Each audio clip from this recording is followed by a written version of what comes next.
नमस्कार। जब हम भारत के इतिहास के बारे में सोचते हैं तो जहन में क्या आता है? शायद बड़े बड़े राजा, उनकी लड़ाइयाँ, उनके महल, यही सब है ना?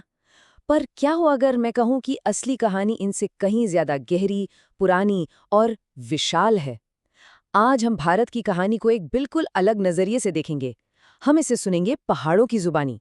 वो पहाड़ जिन्होंने इस देश को सिर्फ नक्शे पर एक आकार नहीं दिया, बल्कि इसकी पूरी पहचान गढ़ी है। तो सवाल यही है, भारत की असली कहानी क्या है? क्या वो किताबों के पन्नों में लिखी तारीखों और लड़ाइयों की कहानी है, या फिर वो उन ऊंचे ऊंचे पहाड़ों की चट्टानों में खुदी हुई है जो हजारों सालों से बिना कुछ कहे सब कुछ देखते आए हैं? चलिए, आज कोशिश करते हैं इन खामोश गवाहों की कहानी को सुनने की, उन्हें समझने की। तो कहानी की शुरुआत कहाँ से करें? चलिए, सबसे पहले नाम से ही शुरू करते हैं, है ना? किसी भी चीज की, किसी भी जगह की पहचान उसके नाम से ही तो होती है। और आपको जानकर शायद हैरानी होगी कि भारत का नाम सीधे सीधे पहाड़ों से जुड़ा हुआ है। हाँ, ये सिर्फ भूगोल की बात नहीं है, ये हमारी पहचान की बिल्कुल पहली कड़ी है। अगर हम पुराणों की माने तो ये कहानी शुरू होती है स्वयंभू मनु से। उन्हीं के वंश में आगे चलकर हुए अग्नेंद्र। अब अग्नेंद्र कौन थे? उन्हें जम्बू द्वीप का शासक माना जाता था, मतलब उस जमाने के लगभग पूरे एशिया का। अग्नेंद्र ने क्या किया? उन्होंने अपनी इतनी बड़ी जमीन को अपने 9 बेटों में बांट दिया, और उनके जो सबसे बड़े बेटे थे नाभि, उनके हिस्से में एक बहुत ही खास इलाका आया। और वो इलाका क्या था? देखिए, ग्रंथों में इसका जिक्र बिल्कुल साफ साफ मिलता है। नाभि को जो देश मिला वो हिमवर्ष से शुरू होता था। हिमवर्ष मतलब हिमालय का देश। वहां से लेकर दक्षिण में समुद्र तक फैला था। तो सोचिए, यहीं पर पहली बार इन महान पहाड़ों ने इस जमीन की सरहदों को, इसकी सीमाओं को तय किया। लेकिन बात यही खत्म नहीं होती, कहानी और आगे बढ़ती है। इसी वंश में नाभि के पोते हुए महान राजा भरत, और वो इतने प्रतापी, इतने यशस्वी राजा थे कि उनके सम्मान में इस हिमवर्ष का नाम ही बदलकर भारत वर्ष कर दिया गया। और बस उसी दिन से इस देश का नाम हमेशा हमेशा के लिए हिमालय से जुड़ गया। चलिए, अब पौराणिक कथाओं से थोड़ा आगे बढ़ते हैं और आते हैं ठोस पक्के इतिहास की तरफ। इन पहाड़ों ने हमें सिर्फ एक नाम ही नहीं दिया, नहीं, बल्कि दुनिया की सबसे पुरानी और सबसे एडवांस सभ्यताओं में से एक को अपनी गोद में पाला पोसा भी है। जरा इस टाइमलाइन पर एक नजर डालिए। ये सिंधु घाटी सभ्यता की कहानी है, और ये कोई 100-200 साल की बात नहीं है। हम हजारों सालों की बात कर रहे हैं। ये कोई छोटी मोटी बस्ती नहीं थी भाई। ये एक ऐसी महान सभ्यता थी जो हजारों साल तक चली।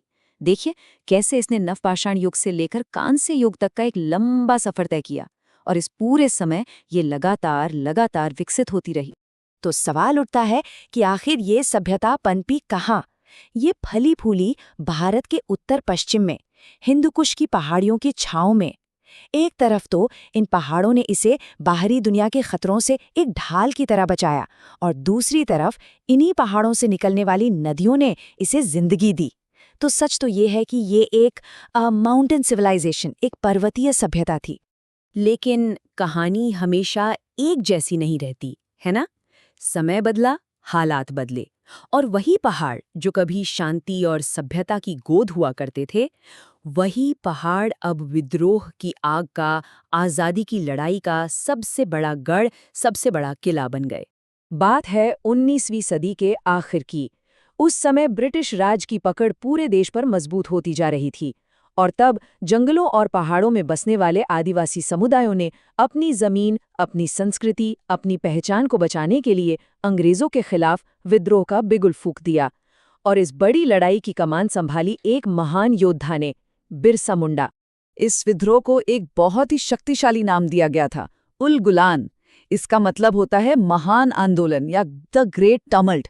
ये सिर्फ एक लड़ाई नहीं थी, नहीं, ये अपनी पहचान और अपने हक की रक्षा के लिए एक सामूहिक आवाज थी, एक गर्जना थी, जिसमें मुंडा, उरांव, खड़ियां जैसे कई आदिवासी समुदाय एक साथ एकजुट होकर खड़े हो गए थे। और इस इतने बड़े आंदोलन का हेडक्वार्टर कहाँ था?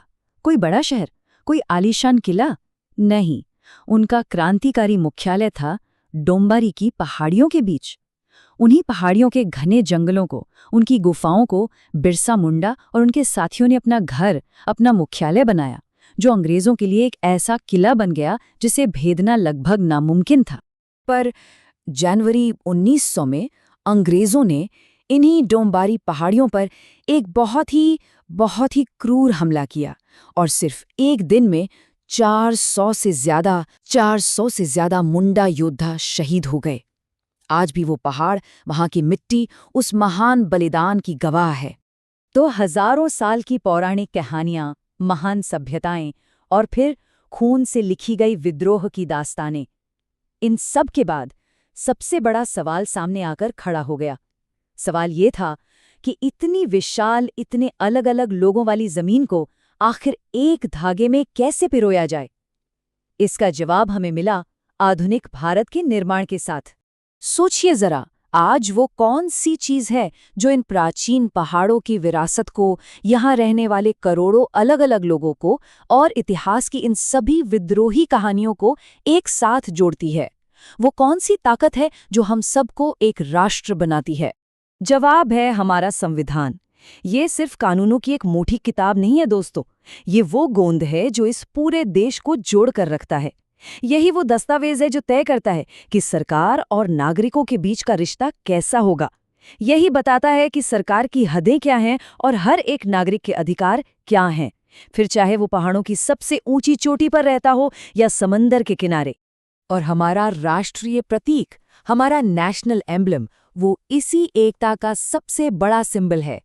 ये उस आधुनिक गणराज्य की ताकत का प्रतीक है जो हिमालय की ऊंचाइयों से लेकर दक्षिण के तटीय मैदानों तक इस पूरे ऐतिहासिक भूभाग पर शासन करता है और उसे एक सूत्र में बांधता है। ये हमारी सारी कहानियों को, सारी विविधताओं को एक पहचान देता है। तो देखिए, इन पहाड़ों ने क्या कुछ नहीं देखा। इन्होंने इस देश को अपना नाम पाते देखा, इन्होंने दुनिया की एक महान सभ्यता को अपनी गोद में पलते देखा, इन्होंने विद्रोह की आग को जलते देखा और फिर इन्होंने एक राष्ट्र को एकजुट होते भी देखा। सब कुछ देख चुके हैं ये पहाड़, पर सबसे बड़ा सवाल अब भी बाकी है। ये खामोश गवाह अब भविष्य में क्या देखेंगे?